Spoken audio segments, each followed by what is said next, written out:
Uh,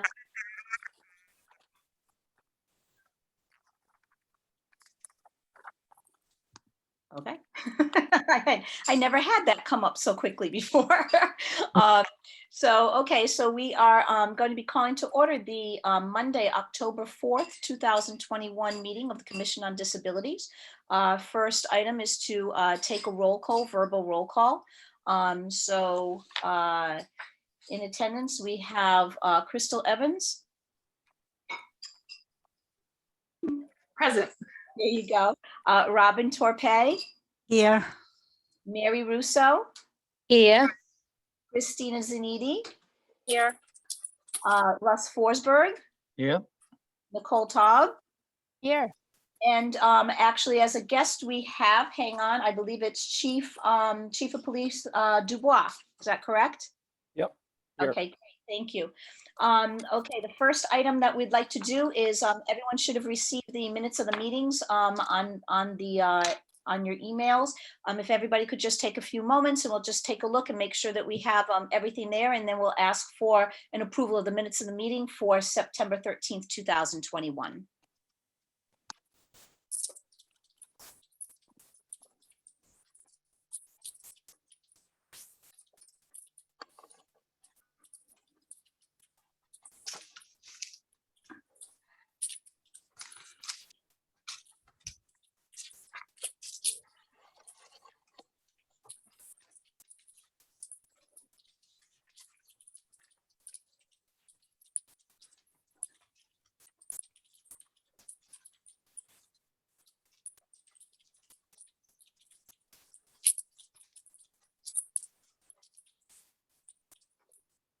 Everybody had a chance just to review?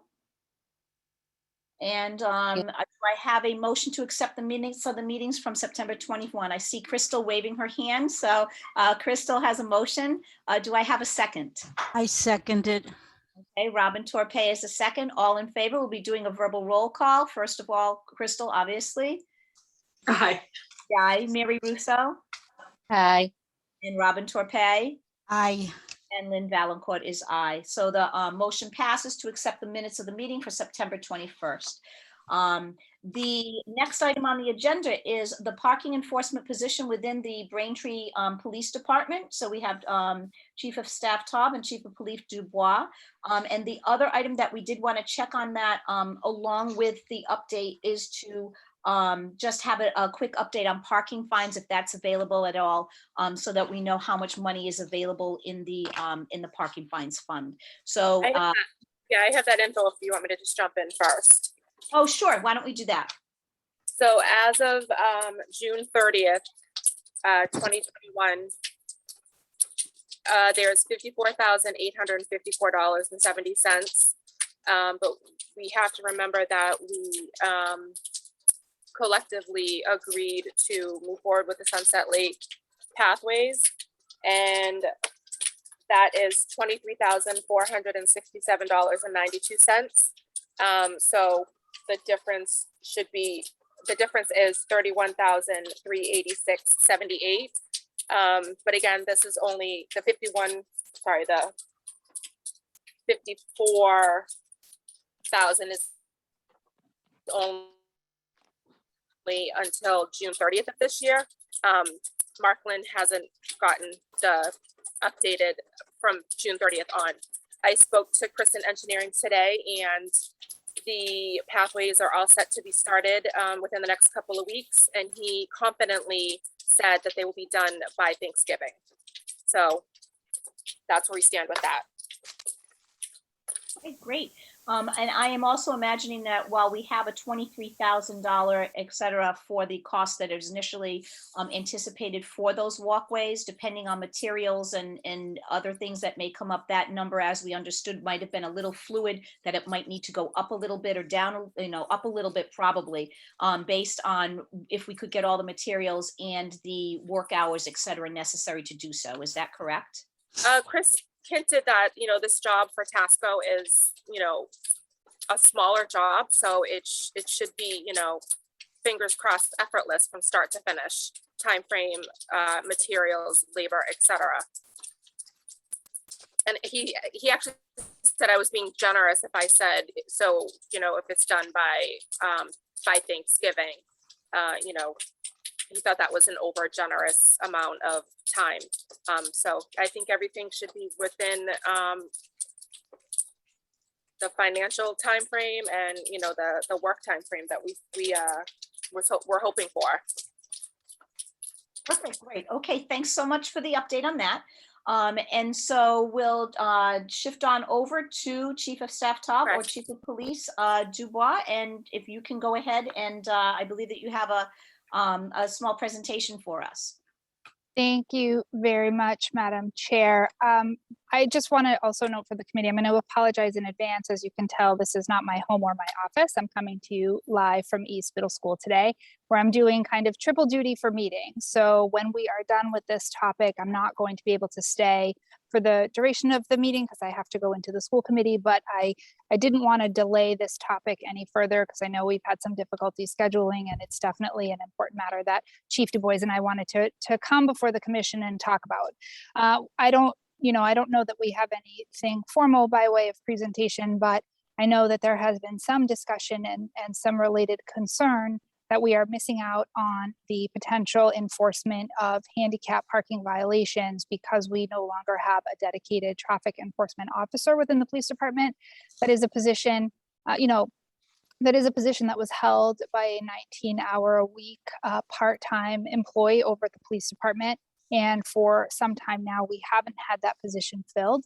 And so we wanted to come before the commission to kind of hear some of those concerns and also talk about various ideas that might be present to help us focus on enforcement so that we can determine if this is truly an issue of lack of enforcement and continued violation, or it's a result of an increase in compliance with the handicap parking restrictions. And I think unless we have somebody dedicated to that type of enforcement work, it's really difficult to know which of the two it is, and also understanding that that might be a valuable endeavor to undertake through use of some of the funds that this commission has access to and is able to recommend expenditures on. I also will note, and I certainly will ask the chief to speak more to this because he is more knowledgeable and involved. Enforcement is something that every police officer does when they're patrolling the street. It certainly isn't something that they need to have a dedicated assignment to do, but certainly I can see the benefit in making that the focus, as was the case when we had the part-time traffic enforcement officer responsible for townwide kind of parking compliance, among other things, which the chief can speak to. So with that, I think this might be the chief's first time before this committee. So it is with great pleasure that I introduce him. I think, Chief, correct me if I'm wrong, but we are coming up on your 2-year anniversary next month with the town. I know I've said this before, and I think that folks here who have worked with the chief would agree. We are lucky to have him, and his oversight and the team that he's built over the police department is certainly something that our community has benefited from. And I'm happy to be here this evening with him to address this commission. Thank you. Thanks, Nicole. I guess I'll start with just general parking enforcement, just to kind of give you an overview. Whenever we receive complaints, obviously they'll go down and investigate the complaint initially. If it comes in during a shift or somewhat, if it seems to be a reoccurring problem, we'll address it at roll call. And the town is broken down into different sectors where officers are assigned to each sector.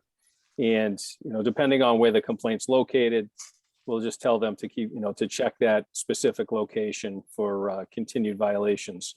But that being said, I mean, the parking enforcement in general is very low on the priority list. Unfortunately, just with the staffing levels we have and the call volume and the other more serious priorities that they're involved with. Same with like speeding enforcement. We do receive, fairly regular complaints on certain roads about enforcement. So when they're not, when they have the time available during their patrol, they'll set up and monitor traffic in certain locations. So, every day it varies and every shift it varies based on, the type of complaints we receive and the volume of complaints. We did have a parking enforcement officer, and what happened is in the spring, late spring, he resigned. And actually, as a result of the budget balancing for this current fiscal year, we just eliminated the position just as a savings. So, we recognize there is a lack of that, and hopefully we can restore that position in the next fiscal year. Or in the meantime, the officers out on patrol, they do make up some of that from what somebody was doing primarily, their only function. But it is kind of a challenge based on the call volume and the amount of officers we have on the street and their free time, so to speak, to be available to do that. So I did take a look, and throughout I'd say the course of the year, or just randomly, we receive complaints, just like any other violation of, like I said, like speeding, stoplights, school zones. I mean, they're very typical, just volume of traffic. And parking complaints we receive a lot of. We had one yesterday that was in the log about a commercial vehicle parked too close to an intersection. So we'll get things like that the officers will go down and address. So I don't see a huge amount of handicap parking violations that I could locate. We do obviously receive them, but it's not a chronic problem that I can tell in any one specific location. So part of the discussion I thought tonight would be helpful from your perspective of the potential locations that you're seeing an issue. If it's, an actual shopping plaza, or if it's, maybe a location only has maybe one or two designated spots. And then, if there's times of day, days of week, things that we could kind of narrow down to have a little bit more focused enforcement as one of the things that I would love to see. And I'm not sure if you are aware of that, or if, that would be something we could figure out. So from what I'm understanding, that we're looking for some feedback from the commission members as far as, do we know of any specific areas that we would like to have taken a look at, or if we have any information regarding particular areas that are more problematic within the town, so that we can take a look and see if we can increase some of the surveillance of that, to be able to see whether or not there's something going on there. Does anyone on the commission have any feedback regarding that? The chair recognizes Crystal. Hi. Yes, I do hear issues frequently from residents, actually, because they all tell me. It's a habit through the person in a wheelchair. Everybody complains about their disability issues of any nature to you, like strangers. It's kind of funny, but I take the information and I get it firsthand. That's probably why they come to me. I'll refer them to appropriate departments. I know residents have reported issues in grocery stores with illegal parking with some of the plazas. When Paul Hamilton was an officer, if you look at our history, he had us at like 4 times the handicap parking tickets as we've been getting the last few years, up until he left the department, or he went out on leave. But anyway, he had some good strategies, because he would constantly talk to me about it. Every time he drove by me on the street, he would wave stacks of placards he had confiscated out the window to show me everything he had found of people with the wrong, they'll take people's placards and use them. And then Paul would sit there. He'd do this a lot at South Shore Plaza. Christmas, he did really good crackdowns and would watch, just kind of keep an eye on all the handicap spots and watch to see who was getting in the cars to leave and check to see if the person on the placard was there. He constantly was catching placard fraud. A lot of accessible parking violations as well, of people without placards parking in there. And this was his big pet peeve, which is why he did so well with this. And it was like I'd get stories from him all the time. He always had a good story. But once we lost him, we lost a lot of the enforcement ongoing. Then I knew Steve well, the previous parking enforcement guy, and he would actually stop by my house constantly to be like, what have you heard from people? You know, I would text him when I was aware of stuff. If people told me something, I would just immediately text him and be like, are you on? This is the situation right now over here. And he would go and he would catch stuff just because people were just giving me direct information. I just texted it straight back to him. Another spot that is constant violations is the municipal parking lot in South Braintree Square. People will constantly park in the handicap spot for just 5 minutes to go buy their lottery tickets or beer at Rosendi's, go grab their pizza, and just run across the street and leave the car there. Often they're taking the access aisle, not the parking spots, which is actually more detrimental because then you're taking away the access to 2 spots, not just 1. And I see that myself all the time, and he knew that that was an issue. Another parking issue that I know he was working on, and I would give him street names as people started telling me stuff, is parking on the sidewalks, which is different than the actual handicap parking violations. There's a lot of streets in town where people make a regular habit of parking on the sidewalks in front of their houses. And it also causes damage to the sidewalks. I've got a picture somewhere it took a few years ago, and you could see the car parked in front of their house daily. And you could see the level of imprint that their wheels from parking in that same spot every single day did to the sidewalk. But then us as wheelchair users coming through, or other people with different mobility issues, it makes the sidewalk very uneven. It costs the town money to have to replace these sidewalks from the damage the cars do. Asphalt sinks, especially in the heat. And then if you go look at Cumberland Farms parking lot, right? Not even the parking lot, the sidewalk in front of Cumberland Farms, did they just tear that out or is it still there? No idea. Okay, It's still it's there. completely cracked concrete because that's another spot where cars constantly park on the sidewalk to go in the store. And then you have to cut through as a pedestrian through the gas station to get around the cars parked on the sidewalk. But those sidewalks right there are completely shattered everywhere from the constant being parked on. So the concrete will shatter, the asphalt will sink. And so we were trying to get sidewalk parking issues addressed. And him and I would talk constantly because everybody, again, will tell me I'm trying to get down the street. There's cars all over the place. I know Peach Street, for instance, I remember going to vote and there was cars all over the sidewalk. And it's like when you're trying to go vote at South Middle School and you've got to like dodge all the cars to get around to go vote. Franklin Street's another one where there's, these are busier roads that when you're having to go into traffic, Franklin's a very narrow street. A lot of the drivers or a lot of the homeowners will park on the sidewalks because they don't want to back out of their driveway on the busy street, but then we can't use the sidewalks on a busy street. And then it's even more dangerous at night when you're trying to get around in the dark and you're just not visible in the street. Does that make sense?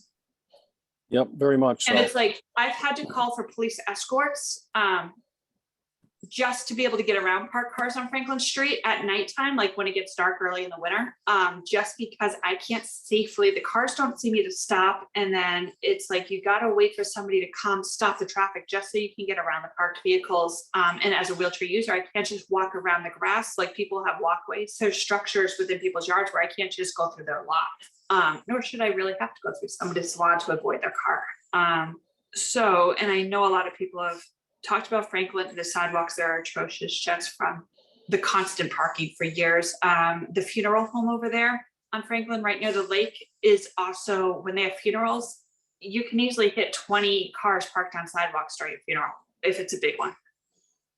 Funeral or wake. Yeah, Crystal, So- the challenge we run into with that situation with sidewalks is the people are doing it intentionally because they don't want to block the traffic going in both directions because the roads are narrow. Right. So it's more of to me, that's more of an educational issue that we need to kind of let people understand that when they do that, they think they're doing us a favor.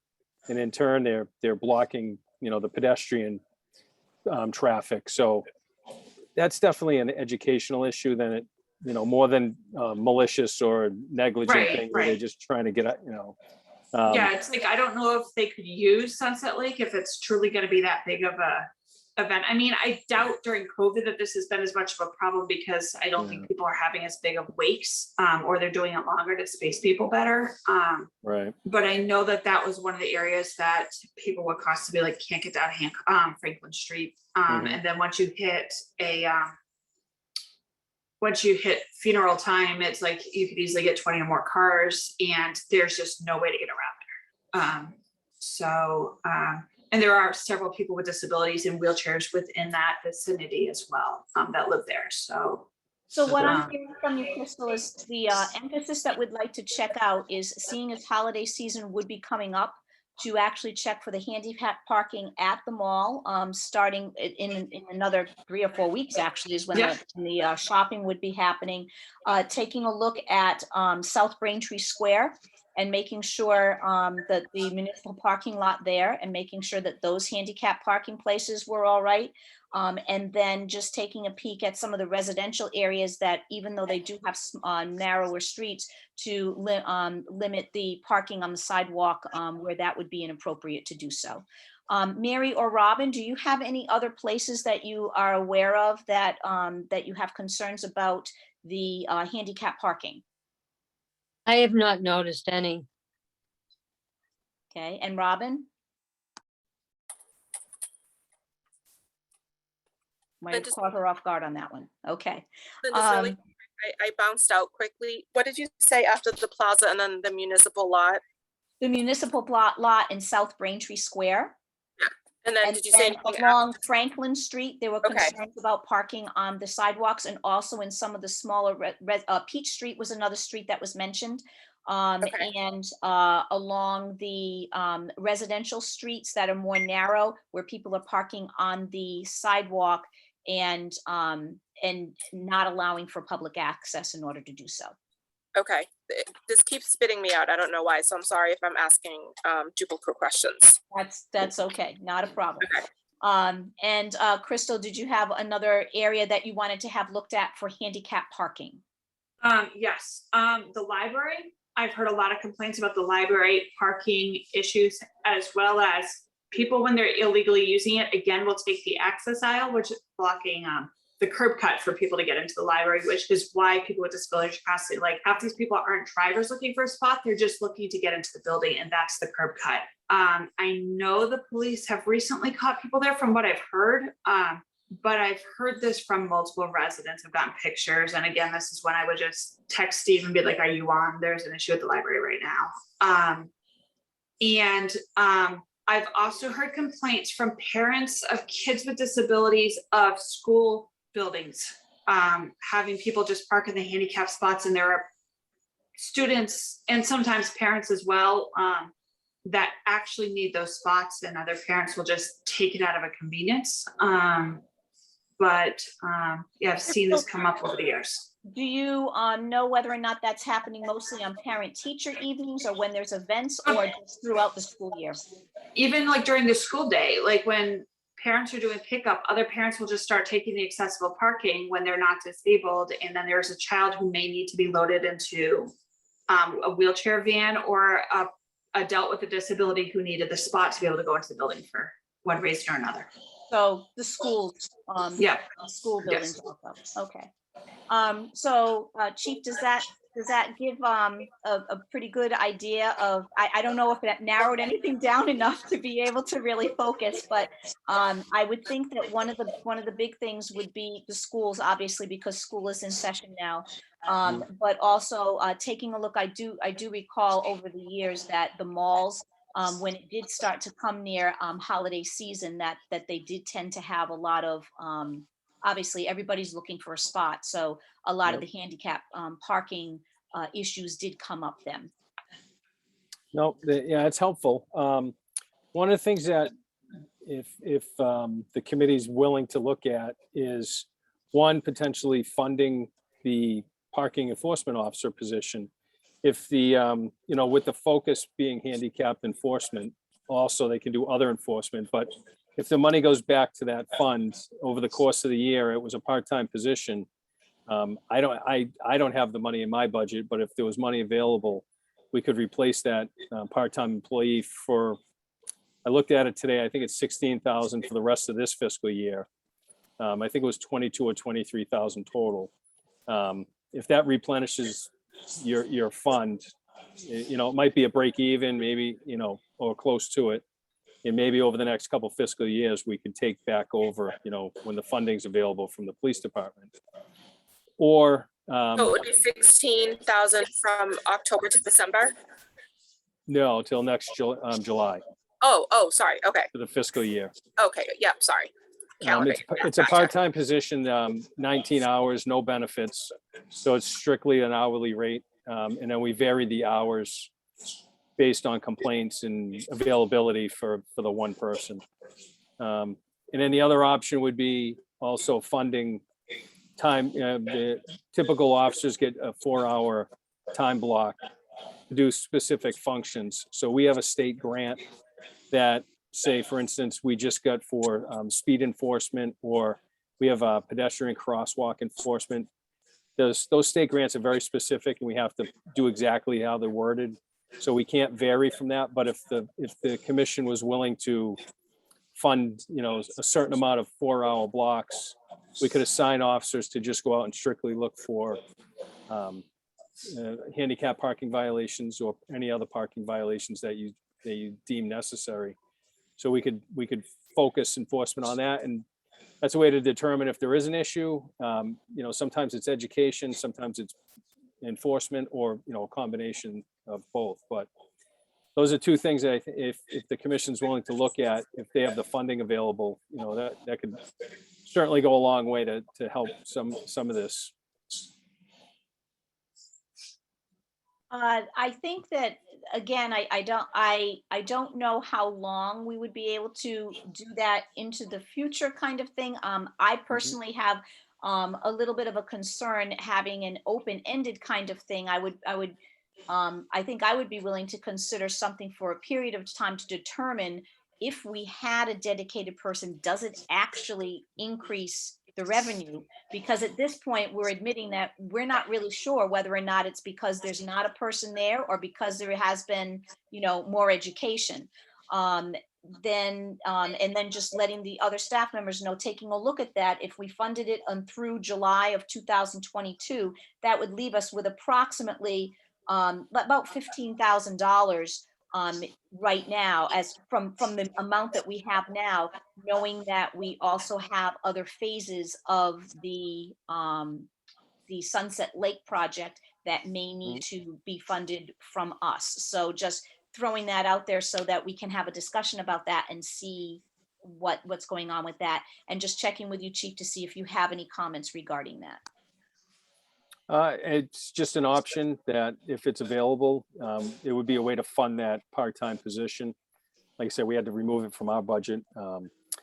Certainly we could do a smaller version of that and fund no. overtime assignments.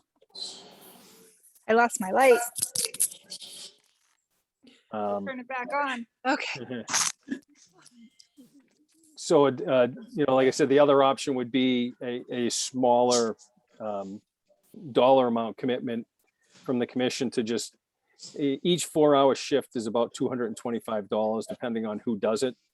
So, if you wanted to try and do, say, 10 or 15 of those over the course of a couple of months, we could see if that, where that brings us, and what kind of activity there is, and what kind of violations they observe and ticket, as another option. I'm certainly going to go back, and we'll have some roll call training, and have officers focus on this as part of their normal patrol duties.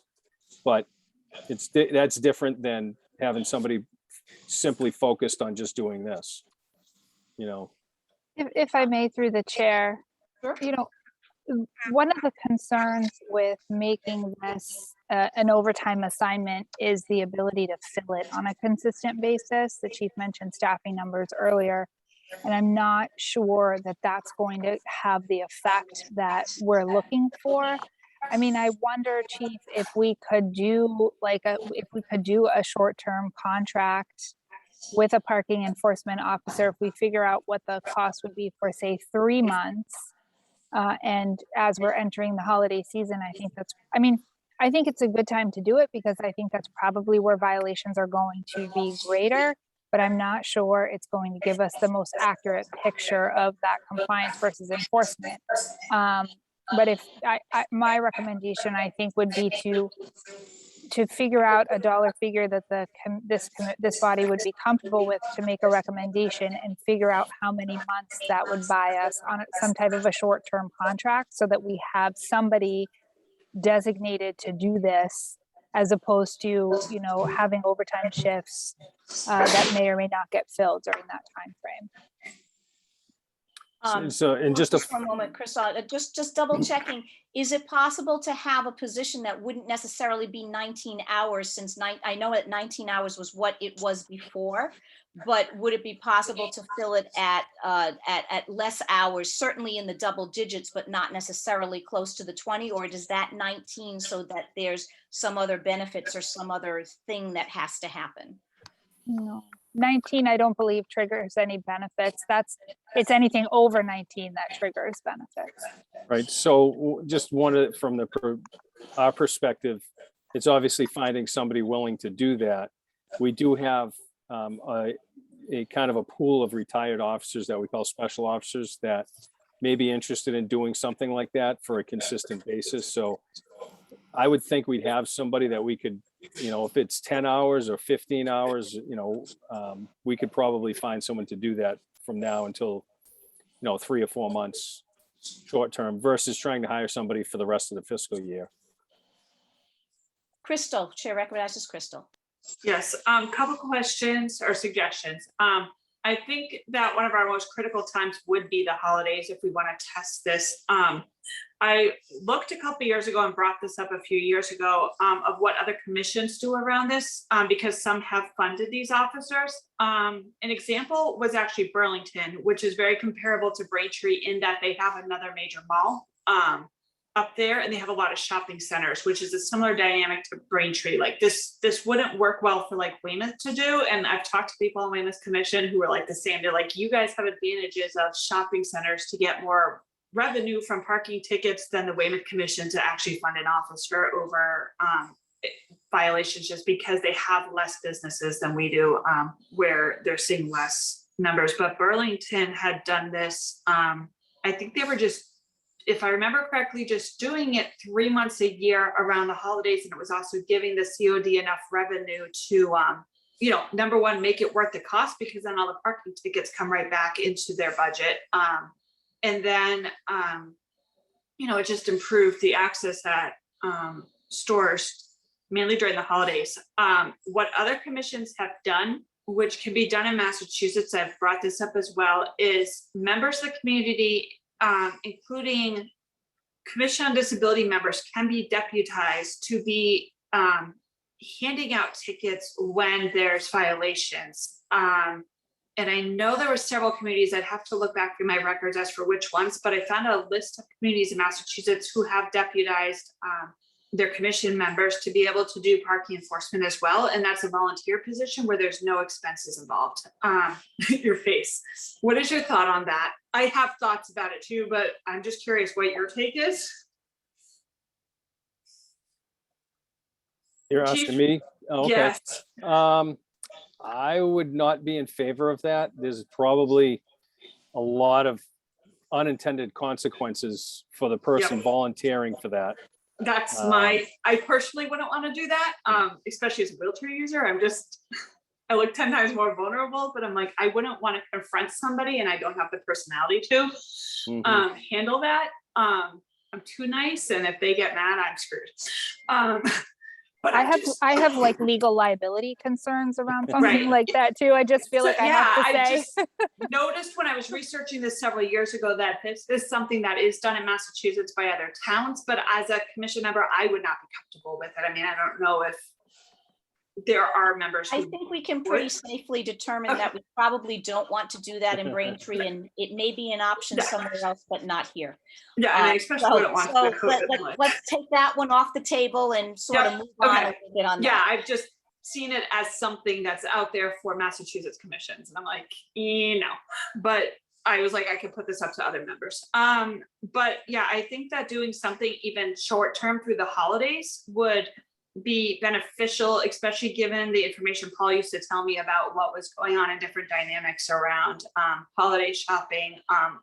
really beginning early November, even if it was just 2 months, and just test it that way, because that would also give us the revenue to keep going if we choose to.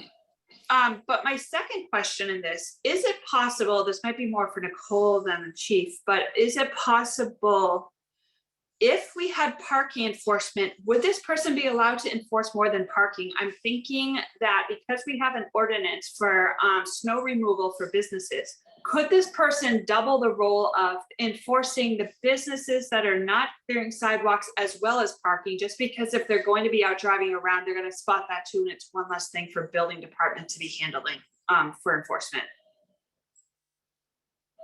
I mean, can it be done? Maybe. Is it a good idea?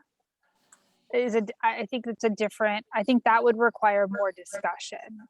Because I think if what we're talking about is truly having somebody dedicated to enforcement, we want that to be what they're doing. And I'm not sure that kind of muddying the waters between the enforcement on the snow side and the parking. I don't know. I think that would require further discussion. And I also think it would require certain designations from the building department Right. to that individual. So I think it would need more consideration. It's Okay, also, that's what we- Crystal, also, one of the considerations would be, so we gave the parking enforcement officer a vehicle. And, you know, if we're saying 3 or 4 hours a day, if we're talking about, you know, is trying to maximize their time, to make one loop around town with all the different locations that we'd want them to check, they're probably not gonna have enough time to even do one loop in each day to actually do any enforcement. So to add stuff on there, it's probably just, they won't be as effective. Okay, I mean, and we don't, as long as it's not winter 2015, we don't tend to get that much snow, but I was like, if it's something where they know to keep it on their radar and maybe prioritize, instead of parking after a storm, to prioritize sidewalk access around the business areas after a storm. You know, just because then I'm like, especially if the commission was paying, it would benefit accessibility in a different way. So.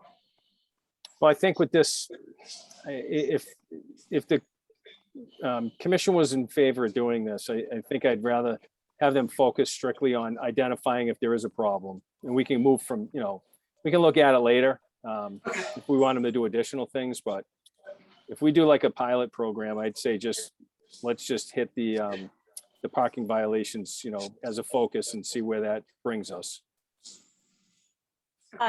Just coming into Mary and Robin, we haven't heard from you yet. Mary, do you have any feelings concerning using the or funding the position for parking enforcement for short term to see what happens with as far as the violations?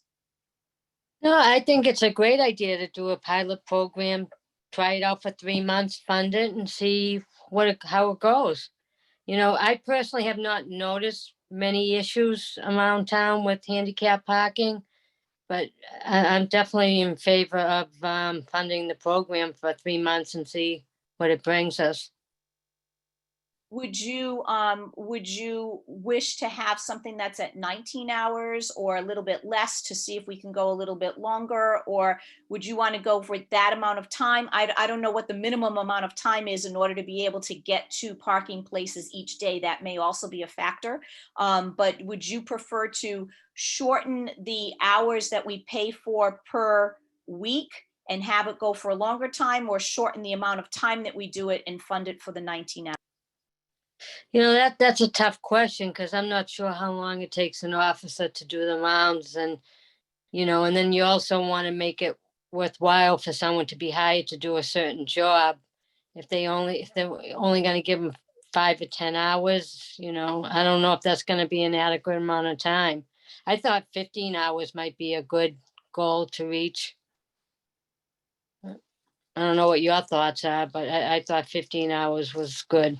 Yeah, I was thinking along a similar manner, but let's see. Robin, do you have any comments concerning the hiring of the commission paying for the funding for a dedicated parking officer for a pilot program to see what happens? I think it's a good idea, but another thing, I don't know if it's going to be two separate things of one person doing like the collections to getting the money on the fines, and a person also out in the road, you know, like an officer out in the road, you know, making sure nobody's, you know, not is parking where they shouldn't be. But the case in point is somebody in the office, what a lot of places do, because I remember when I worked collections, is that they had people work on commission only to collect the you know, the fee. Like if somebody owed a parking ticket for $250, and if, say, Madam X is working in the office and collects that money, she'd get like, say, 10% of that. So meanwhile, it's not costing the town any money, and the town is getting their money for the ticket. It's like an outside servicer. And that might work for the money collection, but not for like the on-site police thing. I can speak to that. The current process we have, I mean, all the instructions are actually printed on the citation. So we would have, you know, we'd have to change that possibly, but it just goes through the treasurer's office. We changed the process about a year ago, a little after that, because when we had the full-time, well, the fully dedicated parking person, the clerk's office was getting inundated with appeals. So we transitioned that to the police department. Our court prosecutor handles that. But all the money transactions, we don't collect any money at the police department. It goes through town hall and the treasurer's office. And that works pretty good. And they're Okay. already set up for it, so there's no additional cost or anything to the town. Then the idea of hiring somebody part-time and, you know, to do it, to enforce it, is a good idea. Great. So I guess what we have a couple of decisions that we can go ahead and make or discuss and see if we can come to a decision. The first would be, first of all, are all the members, do we have a motion to are all the members in an agreement to be able to fund the position for a period of time in order to pilot the program? Crystal? What's in our budget right now? Right now, after we pay for the Sunset Lake, there will be approximately 31,000 and change in the budget. Okay. So are you in agreement that you would like to have the without having all the specifics just yet, before we move forward, are you in agreement to actually fund it for either a period of time or for a period of hours? Yes. Yes, you are. Yes. And Mary, are you in agreement to actually fund the position? Yes, I am. Okay, and Robin, are you in agreement to fund the position? Yes, ma'am. Okay, so the next thing that we would do is sort of determine, do we want to go ahead and move forward for a period of time as far as how many months moving out? Do we want, our choices are to fund it for a period of time at least through the holidays, which I would probably suggest that go through February, because there is the returns that occur after the holidays. And so there tends to be still some traffic that comes to the malls and does those kinds of things. Or do we want to go ahead and try to fund till the end of the fiscal year? So those would be sort of the options that we would be considering. Do we want to go for a shorter amount of time, or do we want to just jump into going to the entire fiscal year? Actually, let me just check with Mary first. Mary, do you have a preference? I think a 3-month period is sufficient, and see what it brings us. Okay, so a shorter period of time. And Robin, would you prefer to go for a shorter period of time or fund until the end of the fiscal year? That would be July of 2022. I think the shorter period, of more probationary period like that, because eventually we're going to run out of money to fund this, and that's not going to be fair to where we promised to, you know, pay for this. It's not going to be fair to the person if we can't pay him or her. And I think just a probationary period for now, and see how much revenue we can bring in with it, and then go from there. And Crystal, what would your preference be? Couple of stipulations. I would like a probationary period, but I would like to make sure that if this person is hired, that they are covering the holidays, that it would have just happened to start in January. I think the holidays is critical to actually replace the funding that we're spending on this. Does that make sense? Yeah, I With was enforcement. suggesting to do it from this period now through February. So it would I mean, cover this is approximately also, time period of going through the full fiscal year. I mean, they're going to have to hire somebody into this position as well, though. So, assuming somebody is immediately available versus that it takes 3 or 4 months to find somebody, that's, I think, what we also need to, factor in, to this. But one stipulation a lot of the sidewalk parking you find at night and on the weekends, especially Sundays. If parking enforcement is only operating during business, like daytime hours, they're gonna miss a lot of the sidewalk parking that could be being enforced as well. Right, we can check into the hours, once we decide how long and how many, then we can sort of, I know what you're gonna say, you need to have it in the evenings and on the weekends in order to be able to get a full picture of what's happening. Yeah, because it's when and people so- are at home, and like Steve and I talked this through many times, because he's just like, is there certain days? Because his 19 hours, he picked when he worked. So he'd be like, do you know of problems, time wise? Like him and I talk all the time because he was always in my area. So he'd just drive by and say hi and ask me what I knew. So I pass on whatever I've been told. So that would be a thing. Would in this role, I mean, we're talking disability, but would they also be enforcing time limits in the square?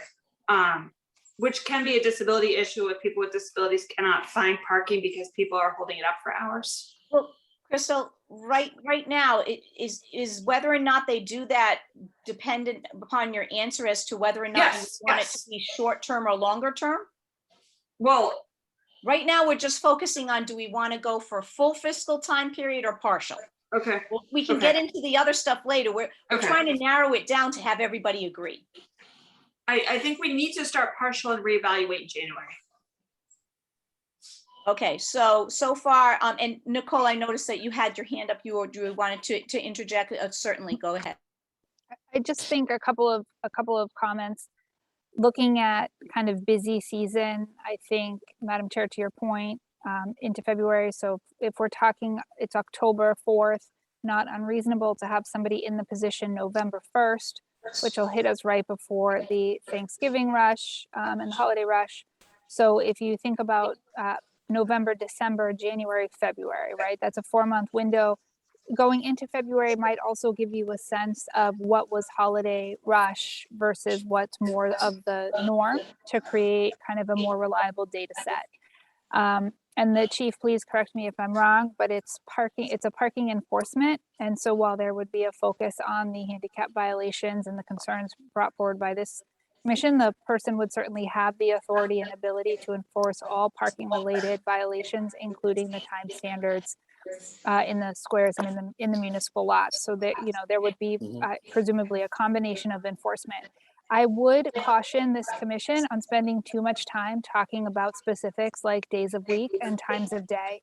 That's something that I think the chief and his team are probably best suited to evaluate and assess, and we want to be able to make adjustments to that depending on what we find in the early stages of enforcement like this. So, I think it's great for the department to work with the commission on funding this position, but I would certainly caution this body against getting too far into the weeds on making the operational decisions that would need to fall to the police department.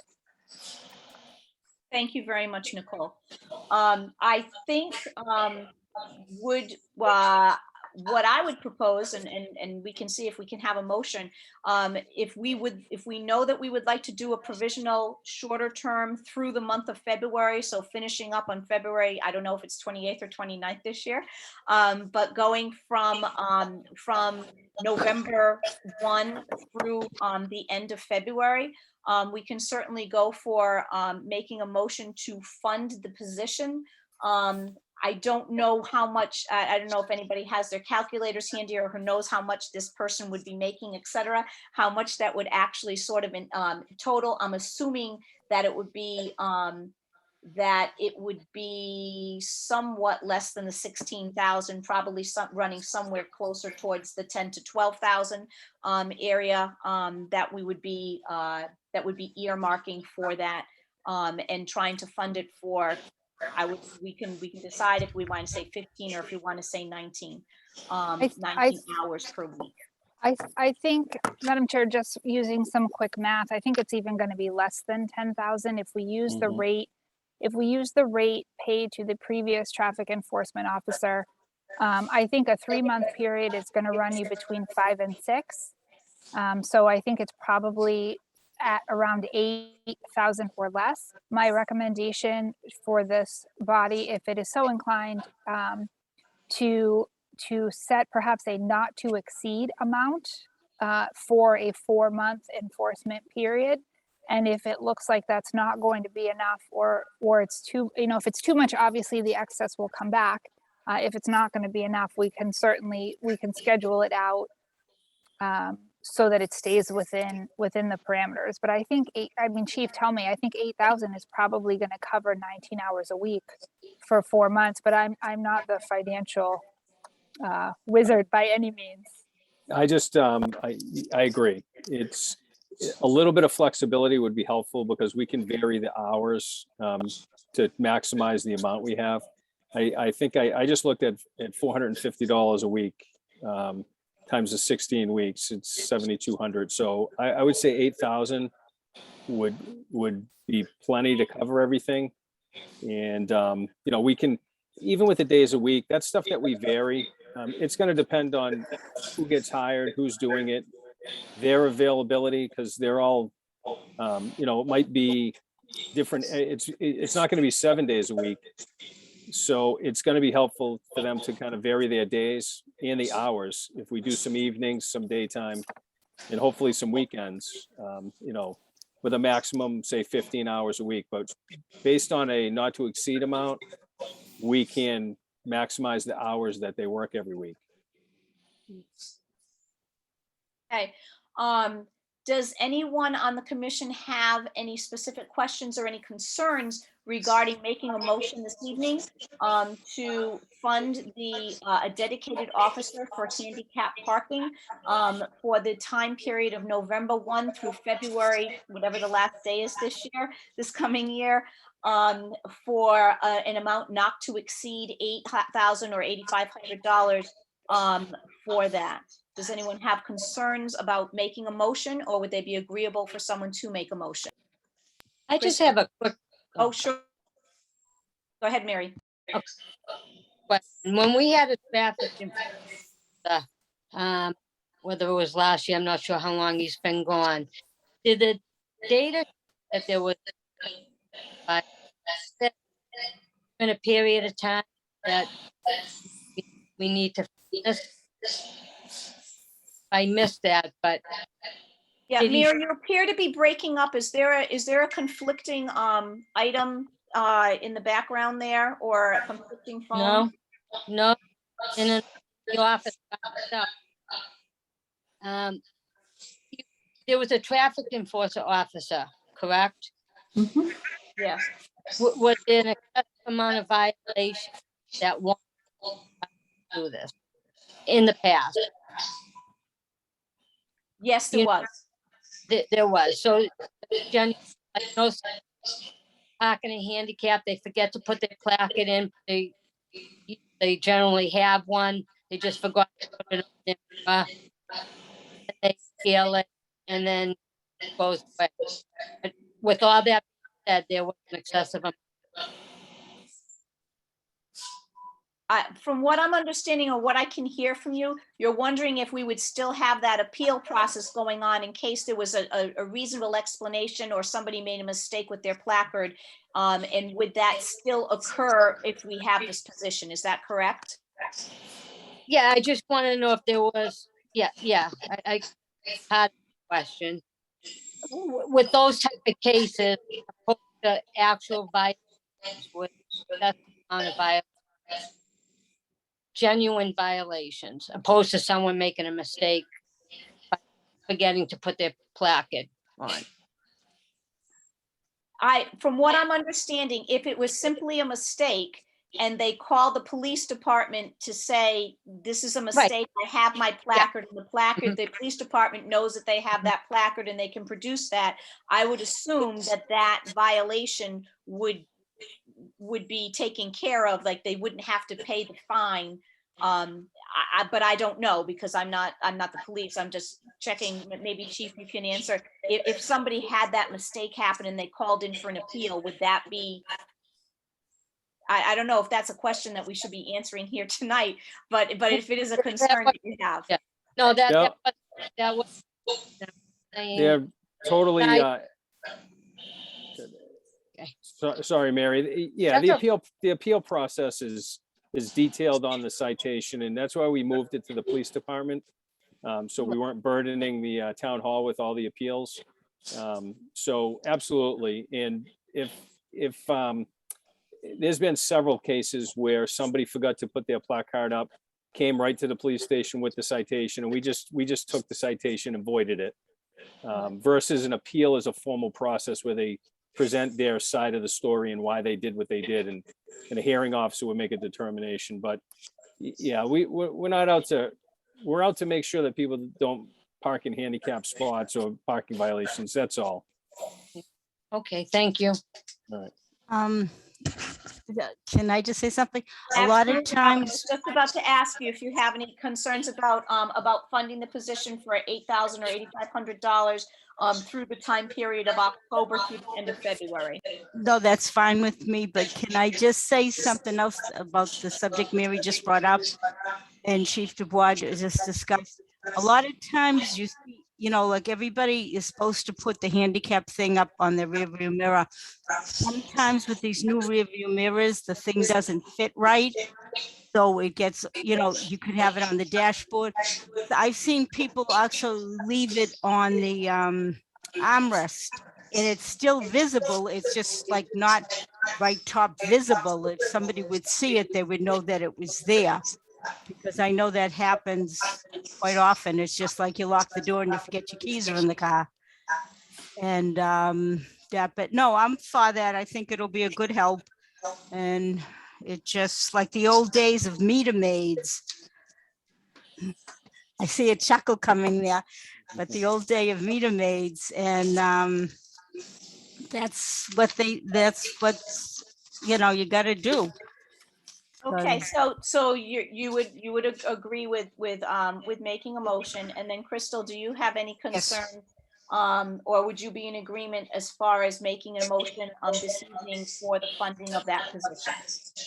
I will make a motion, but I also want that to be where we have a meeting in January agenda with all of the data from the police department of what they've enforced, what types of violations they're getting, so that way we've got adequate information moving forward.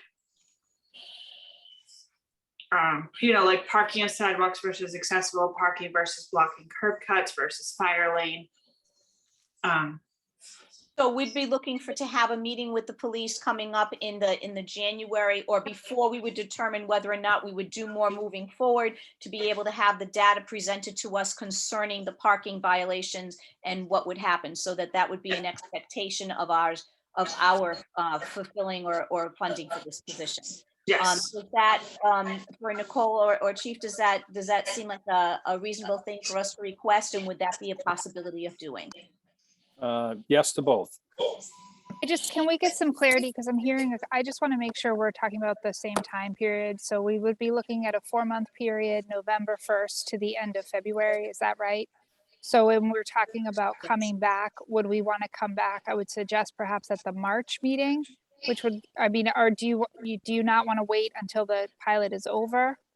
No, because we would need to see if it's working to vote to continue the funding or decide what we're going to do. We need the data beforehand so the person doesn't get terminated or rehired. Right? Yeah, so if we wanted to actually fund it further and thought that we would, in order to not have a lag on the funding, we would need to be able to see the results before.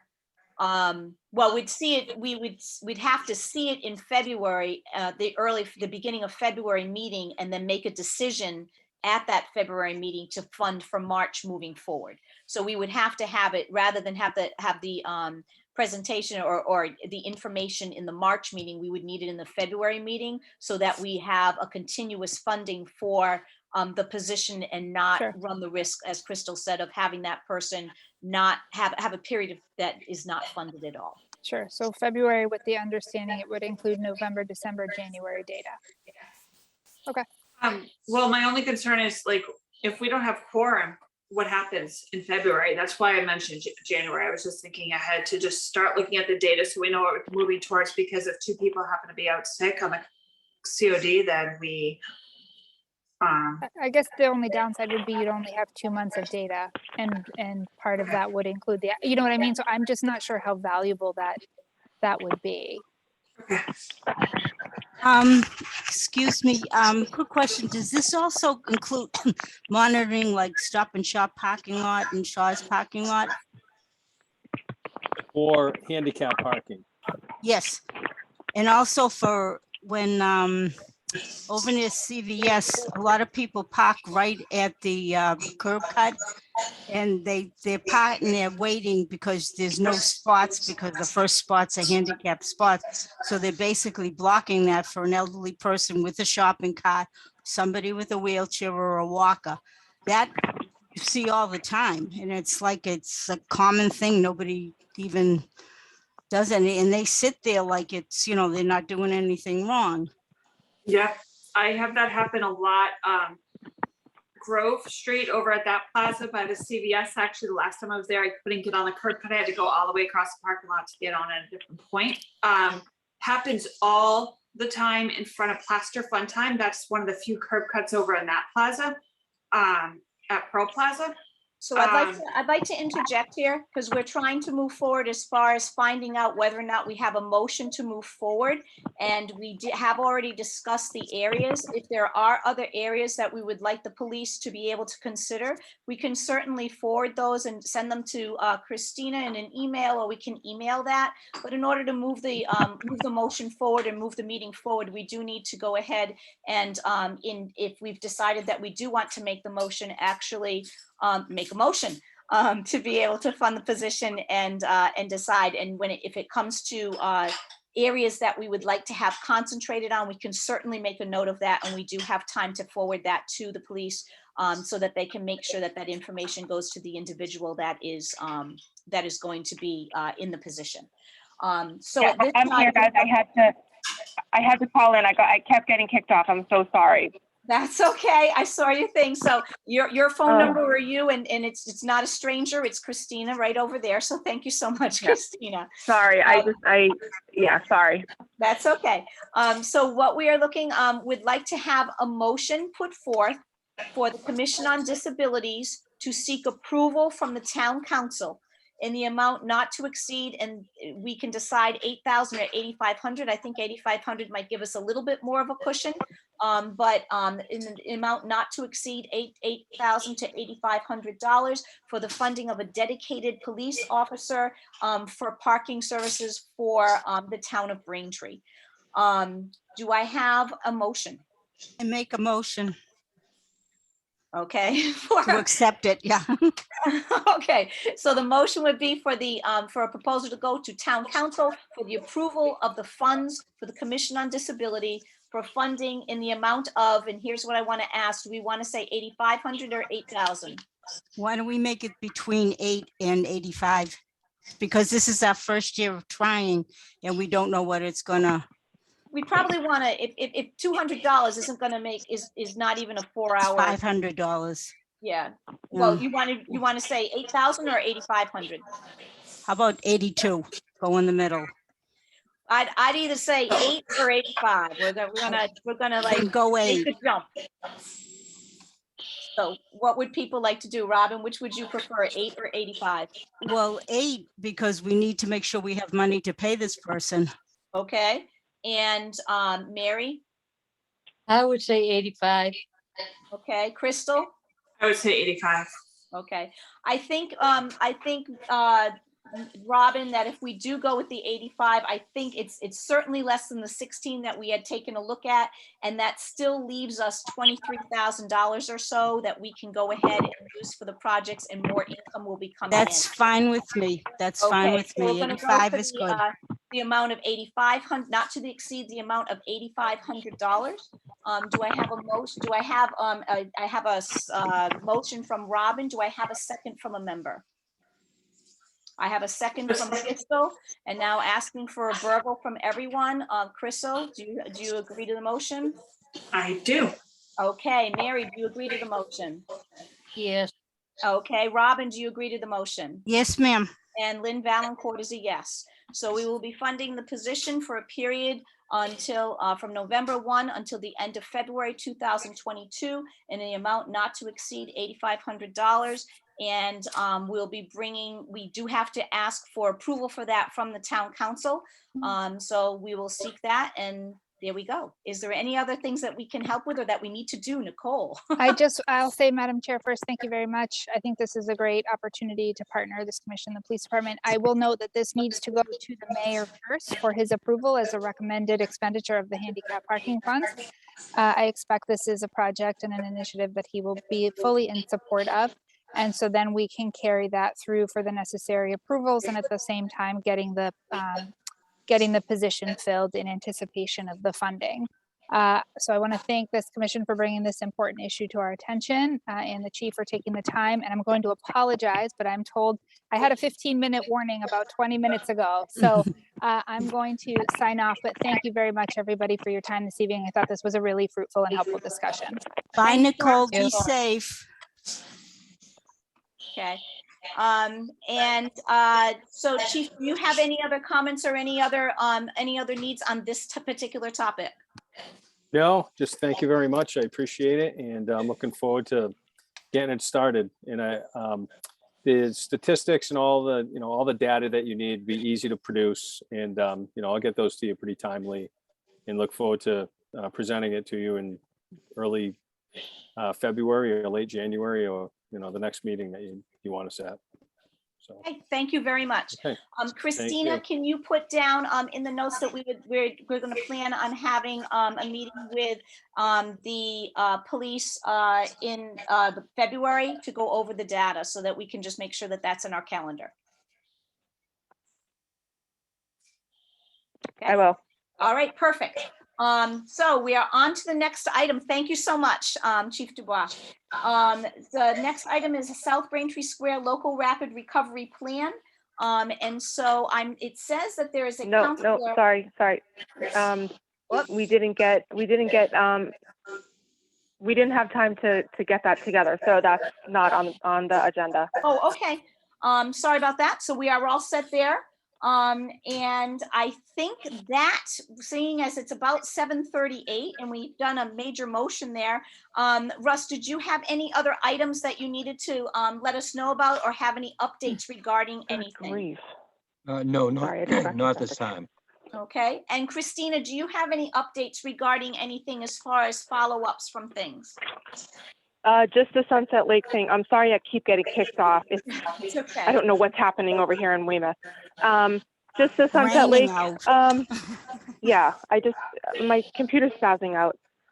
Just to update with Sunset Lake, like I had said in the beginning, and talking about this as well. So the Braintree Police Department position. Oh, and I did apply for the Massachusetts Office on Disability grant to hopefully get some funding to help us finish the transition plan. So I turned that in last week, and the close date is October, I think it's the 8th. So fingers crossed that we get it. So it would be wonderful. Great, thank you so much.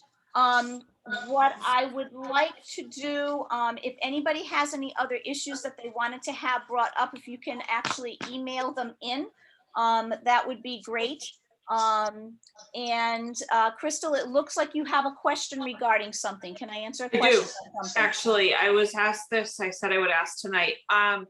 The town website has been giving us the COVID information the entire pandemic. And last week, the information on the 14 and 90-day trends all disappeared from the town website, as to the history. And a lot of people with disabilities, especially those that are immune compromised, are dependent on this information from the town to know what's happening, judging safety with home care. And I am wondering if it's possible to get that data put back. I can talk to Mary Beth about that. I was actually looking at it today, and I was just looking at the number of cases, so I didn't truthfully go into the graphs and things like that, but I'll bring that up to her tomorrow. It's all gone. It was all there, and Yep. Friday it all disappeared. And I know there's a lot of people that are depending on this information that are high risk with disabilities, and not everybody with disabilities can get vaccinated, which makes this information more important for those people. So, Okay, I'll chat with her early tomorrow morning. okay. Alrighty, and I'll let you all know. I'll let you all know what. I'll just let you all know where it went, or if it's in cyberspace someplace. Yeah, we'll figure it out. And I know also it was those glitching, people- so I don't know if they just pulled it. Yeah. Sorry, say that again.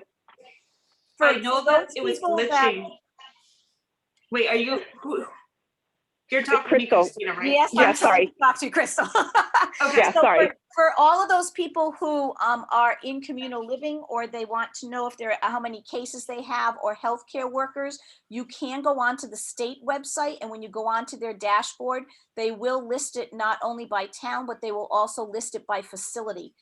So they do have that available on the state website. You do have to click a little further down than just the first dashboard that comes up, but all of that information, if anybody is in communal living or wants to know about any particular healthcare settings, they do have that available to them. It's linked right from the town website as well, to the state. Their Yeah, report. everything's missing, right? Yeah. Everything's missing. Yeah, okay. No, the state link is there. It's all the town data that disappeared, and people are, there's a lot of people that do look daily at this because of their medical situations, compromised. Yeah, and it doesn't matter to a lot of people. It is critical information for many residents with disabilities, so. Yeah, for sure. I'll chat with Mary Beth tomorrow and see what's going on, and I'll touch base with Stephen as well. Okay. Okay. Okay, it is 7:43 in the evening, so actually what I would like to do, if there's no other issues to bring up, I'm looking for a motion to actually close the Commission on Disabilities meeting for Monday, October 4th. Do I have them, or does anyone have any other issues that they need to bring up at this time? Okay, do we have a motion to close the meeting for Monday, October 4th? Crystal gives us a motion to close. Do I have a second? I second. Robin is going to second, and all in favor, let's say aye. Mary, are you in favor? Aye. Robin, are you in favor? Aye, aye, aye. Crystal, are you in favor? Aye. Aye, and Lynn is in favor. The Commission on Disabilities meeting for Monday, October 4th is adjourned today at 7:43 p.m. Thank you, everybody. Thanks so much. Thank Thanks you. for being so Stay patient, safe. guys. Everybody right. be safe. Bye. Bye-bye. Aye.